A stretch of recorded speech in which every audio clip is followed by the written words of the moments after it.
We're following several big stories tonight, but first, breaking news out of Dayton. Crews are on the scene right now of an hours-long standoff. Lydia Bice has been tracking this from our Now desk. And Lydia, I know you've spoken with officials and also our crews out there at the scene. What are they telling you right now? That's right. Now, first we want to show you, this is the scene there at that SWAT standoff, and these are live pictures. Montgomery County Regional Dispatch officials are telling me that police were sent to the area of South Hedges and East 3rd Street at 4:18 p.m. this afternoon. SWAT crews were eventually called to the scene as the incident continued, and a little before 9 p.m. a hostage negotiation team was called to the scene. The Dayton police posted a warning to residents on Facebook around 7 tonight, saying to avoid the area and that their page would post an update when it was okay to resume normal activity in the area. We'll continue to update you both on air and online as we learn more. Back to you. All right, Lydia, thanks so much. Tensions running high tonight at a Perry Township Board of Trustees meeting. Now, this is all following a proposal to have New Lebanon police take over patrol for the township. Gwyneth Falloon was at that meeting, joins us now live from Perry Township. And Gwen, what happened at that meeting? Yeah, well, like you said, tensions were very much running high tonight. However, nothing was officially decided or voted on. New Lebanon's police chief tells me a trustee requested a proposal of services, and then another trustee later asked for a contract for police services. He says that first meeting was back in mid-December. Now, I did ask to speak with trustee Melissa Mears, who initially did agree to speak with us. However, following the close of tonight's meeting, she declined to further comment. And what sparked these conversations? Well, Adam, according to New Lebanon's police chief Curtis Hensley, he says this all started following discussions he and other area police chiefs had with Perry Township's police chief Tim Littleton to address some concerns. You have Perry Township police officers patrolling in neighborhoods in New Lebanon that are, number one, incorporated and incorporated in Perry Township nonetheless, but I've also, and the officers have seen them patrolling in areas that are not in Perry Township. Now, this is a developing story, and we're going to continue to follow this story and bring you the latest information both here on air and online as soon as it becomes available. Back to you. All right, Gwen, thanks. After a large search, officials arrested 2 people who they say ran from a traffic stop. Happened at Siebenthaler Avenue and Riverside Drive. The Montgomery County Sheriff's Office says the 2 jumped into the river, made their way into a sewage pipe. A robot had to be deployed to find them. They were then both arrested on felony warrants. Tonight, a family searching for answers and their daughter, 17-year-old Andrea Grillo, went missing on March 3rd after her family tells us that she was dropped off at the wrong group home. Melena Brown spoke with the teen's parents about finding their daughter. Andrea's parents told me that she was placed in foster care after running away quite a few times and having some known mental health issues. However, the parents were never contacted when their daughter went missing and only found out days later after a police report was filed. I called and just wanted to see how she was doing over the weekend, how she did, and my caseworker says, "Oh, well, I just got an email that your daughter went AWOL." I did reach out to Montgomery County Children's Services quite a few times today. They just got back to me with a statement saying any documents or records pertaining to reports of child abuse or neglect or an investigation by Children's Services is confidential under Ohio law. For Dayton 24/7 Now News, I'm Melena Brown. All right, to weather now, and if you missed winter, well, it's made its return with a vengeance. This morning was terrible for many areas with the roads. Yeah. Temps are still pretty low right now. Do we expect any more snow? Yeah, big improvement from where we were earlier today.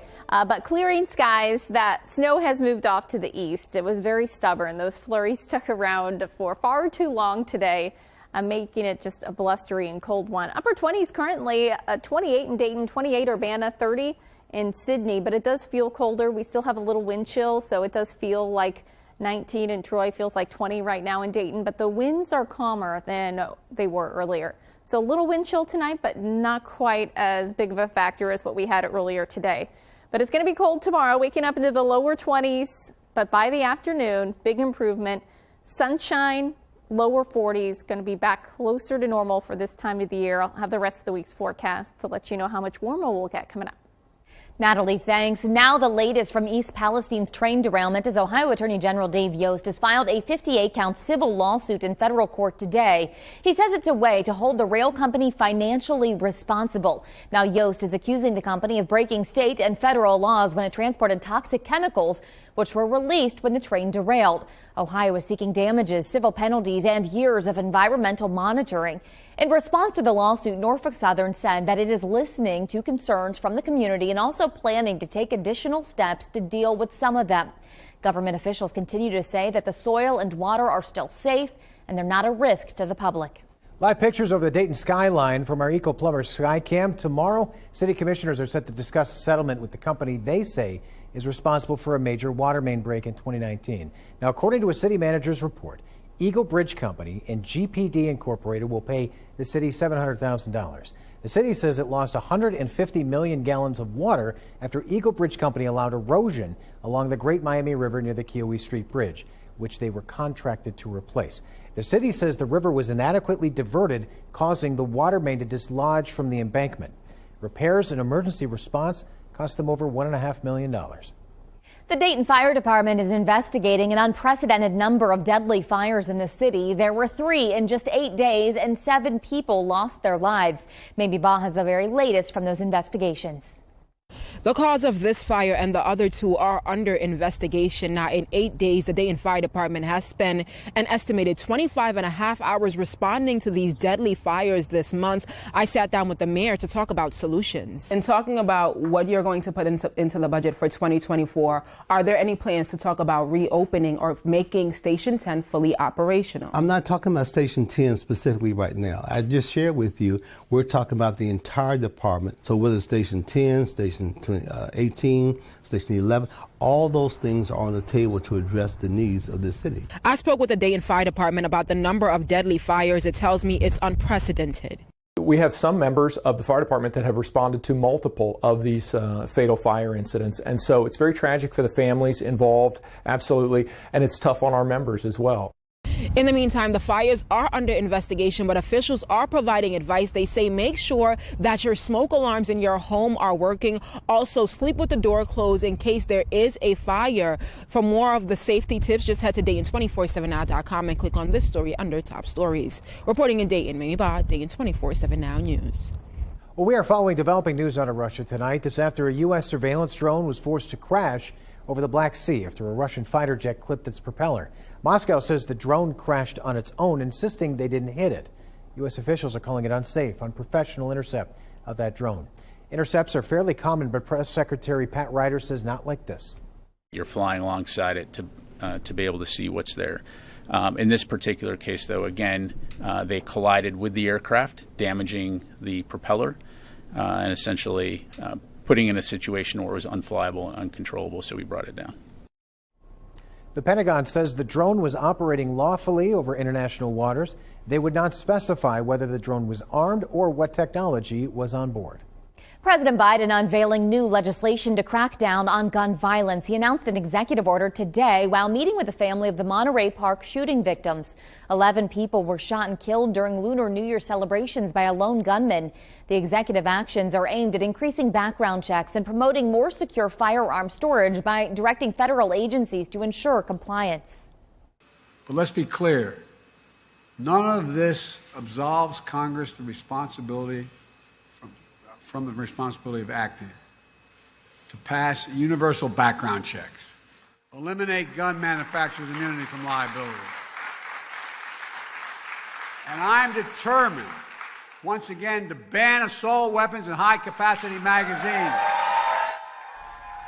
Now, the slate of new orders is largely symbolic. The administration does not have the power to enact significant measures without Congress. President Biden pleaded with Republicans to work with Democrats to put an end to needless violence. Now, city police and the Kentucky Inspector General have reached an agreement tonight aimed at increasing accountability for officers in Louisville. This comes after a Justice Department probe found that police there engaged in a pattern of violating citizens' constitutional rights for years. The investigation was sparked by the death of Breonna Taylor back in 2020. Officials say the memorandum of understanding announced today talks about recommendations from the Justice Department. Our goal is to make LMPD the most trained, trusted, and transparent police department in America. And today's announcement is an important step in the right direction, especially when it comes to trust and transparency. Leaders say the agreement will strengthen the independent investigation of civilian complaints against the department. It means officers will now attend witness interviews requested by the Office of the Inspector General. It also gives the OIG direct access to body-worn camera footage. A 77-year-old man survives 5 hours in a grain bin, and going off statistics, he's extremely lucky to be alive. In fact, we learned your odds of surviving in a grain bin are less than 1 in 3. Tonight, we're getting a closer look at that rescue and how first responders prepare for these very situations. Here's Luke Jones. There are lots of these grain bins here in Clinton County. These are different ones than the ones we're talking about from yesterday, but first responders say when they got there, this guy was up to his armpits and corn grains, could barely move at all. They sent a handful of firefighters down into the bin with him, and they did everything they could to try and extract him. You know, we tried for the longest time to remove that grain right around him to get him out. But 5 hours later, everything they tried had failed, and so they had no choice but to walk around the outside of the bin. They took a saw and they drilled 4 holes and then pulled the man safely out of one of those holes. Now, they do say he was talking, appeared to be in good spirits. They took him over to the hospital in Dayton, but no updates on his condition. In Clinton County, I'm Luke Jones. A shocking accident caught on camera, a school bus crashing into a home. An update on what caused that crash. And fallout from one of the largest banking collapses in American history continuing tonight. The differing views into President Biden's response. And climbing temperatures are on the way. I'll let you know how warm we'll get. That's coming up. Here's a live look from our Eco Plumber Skycam. You're watching Dayton 24/7 now.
Ohio State announcing a petition to the U.S. Supreme Court to intervene in a legal battle over former team doctor Richard Strauss. The request asks two questions. How long can someone wait before filing a Title IX claim, and who can file a complaint?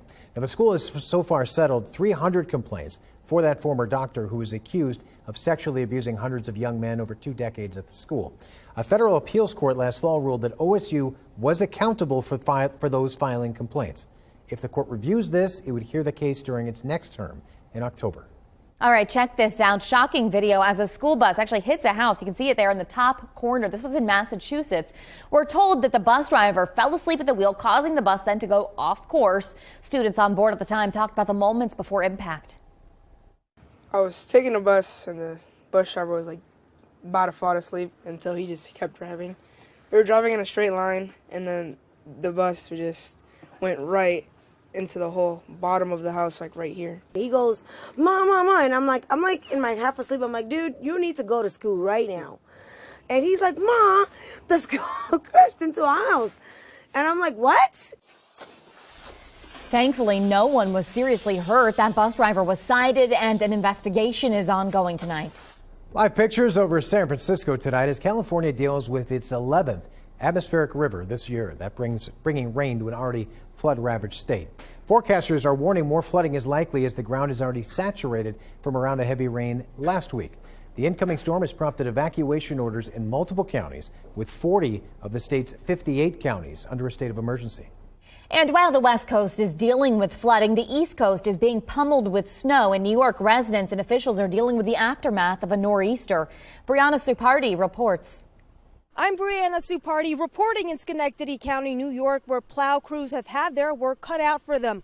Right now, it's just a light drizzle of snow, a break from the heavier snow we've been seeing the last few hours. That's blanketed the roadway all over again. It's something a lot of crews didn't see coming. I actually just spoke with a plow truck operator who's been out plowing since 3 a.m. He's now replowing the same streets he's plowed, hoping that this last wave of snow from this storm is the last. And I think we're all hoping this is the last of the snow that we saw across the Miami Valley for today. That is pushed off to the east. We have clearing skies, really nice cold evening, but we got a nice Wednesday on the way. Bigger picture, you can see those clouds have made their way off to the east. So moving through time, temperatures tonight are going to fall into the 20s. So cold one tonight, heading into the day tomorrow, back into the upper 40s. That's with lots of sunshine, so it's really going to be a nice one. But clouds do build in. Winds pick up a bit by our Thursday, and then we'll also climb into the upper 50s on Thursday. Notice by late Thursday evening, we start to see showers make their way in. Plan on rain by Thursday evening, Thursday night, and into the day on Friday. I'll talk about how cold we'll get behind a cold front coming up in just a bit. Natalie, thanks. The fallout from one of the largest banking collapses in American history continues tonight. The Justice Department and SEC are investigating the Silicon Valley Bank collapse. This comes after local regulators seized control of the bank, turning it over to the FDIC. The bank is still going through auction and finding a buyer. Now, President Biden alluded to a probe in his response to the turmoil. There are important questions of how these banks got into the circumstance in the first place. We must get the full accounting of what happened and why those responsible can be held accountable. Analysts believe that the bank failed to properly hedge investments without considering the possibility of a drastic rate hike by the Federal Reserve. Some worry there are other banks that have done the same. Now, some Republicans are blasting the Biden administration's support of SVB depositors. This after President Biden said the customers would be able to access their money through the Deferral Deposit Insurance Fund. Some are calling it a bailout, with others arguing the actions were necessary to stave off a disaster. There is a large amount of personal responsibility the American people should take, yes. But at a moment like this, where you have people making grand assumptions about financial institutions, to make the appropriate statement here that your deposits are safe. We see now coming out that they were one of the most woke banks in their quest for the ESG type policy and investing. This could be a trend. The Biden administration says executives and investors are not being rescued. Many Democrats are saying the same thing. Now, some financial experts worry this could become the new normal for when banks teeter. And there's been a lot of questions and even some fears about what this could mean for you and your money. Do we need to be worried about our savings here in Ohio? Kate Seifert breaks it down for us.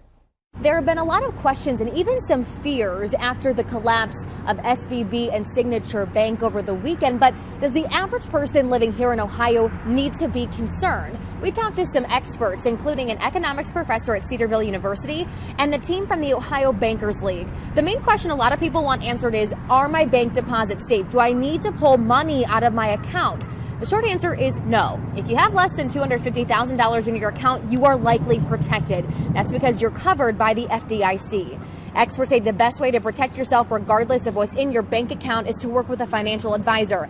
They give you the best advice about where to move your money and advice on diversifying your portfolio. Reporting in Columbus, I'm Kate Seifert. All right, a live look from the Troy traffic camera tonight. Beautiful look at downtown Troy.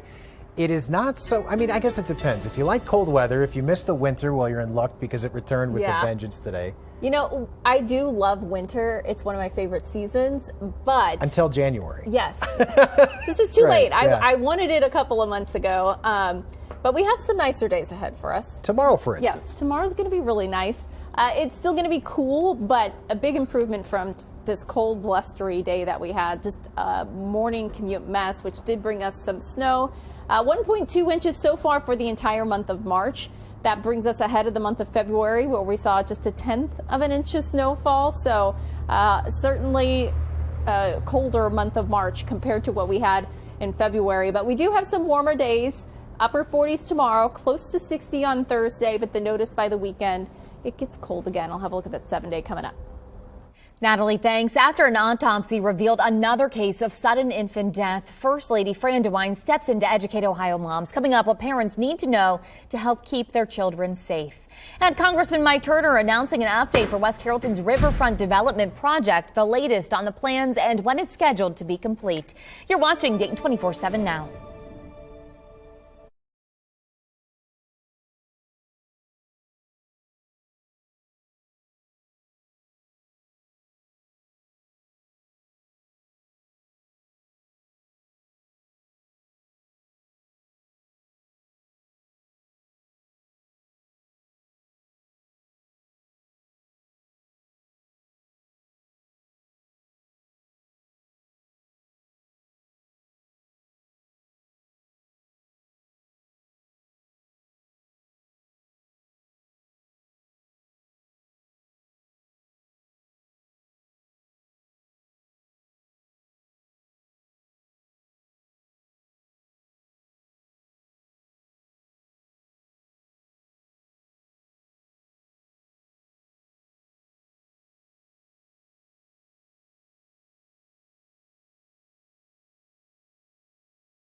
Sudden, unexpected infant deaths are surging among black babies. This comes just days after the Franklin County coroner ruled Kyer Thomas's death a result of SIDS. Now, Thomas was one of the twin boys kidnapped from Columbus just before Christmas. He died at home a month after being returned to his parents. Now, First Lady Fran DeWine met with expectant new moms today, hoping to make a difference. Tom Bosco shows us what parents need to know. Ohio toward the bottom when it comes to infant mortality rates. Well, now a group here in Central Ohio is doing something about that. It's a group called Moms to Be, and they're holding a meeting this afternoon with some new and expectant moms, and also a special guest from a woman who is a mother and grandmother numerous times over, the First Lady of Ohio, Fran DeWine. Now, the topic of infant mortality couldn't be more timely, especially with the death of one of the two twins who was kidnapped over the Christmas week, then returned, and then recently found dead in their home in the last month. One factor in infant mortality could be improper sleeping. So organizers here are definitely stressing that when they talk to these new mothers. So we teach the ABCs of safe sleep here at Moms to Be, being alone on your back in a crib. This is actually a program that started in Dayton and now continues in Central Ohio with these new and expectant mothers. Guys, back to you. Tom, thanks. Ohio Congressman Mike Turner in the city of West Carrollton announcing an update for the city's riverfront development project. An additional $3 million will be added to it as Turner was able to secure money in community project funding for the city's development. It'll be used to develop the Great Miami River along exit 47 on Interstate 75 by adding safety modifications to the downstream side of the low dam, along with reestablishing a small craft dock marina on the river. This is very exciting because this will give new life to an area in West Carrollton that currently is struggling. West Carrollton is a very solid community, but this gives us an area to take by the river and increase its value, increase the opportunity for people to come to West Carrollton and enjoy it, both by shops, restaurants, but also to live right along the river. Project is anticipated to be complete by 2030. The first four tipping off in Dayton tonight. We got an inside look at the games next. You're watching Dayton 24/7 now.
The Dayton 24/7 Now News app, brought to you by the Jeff Schmidt Auto Group.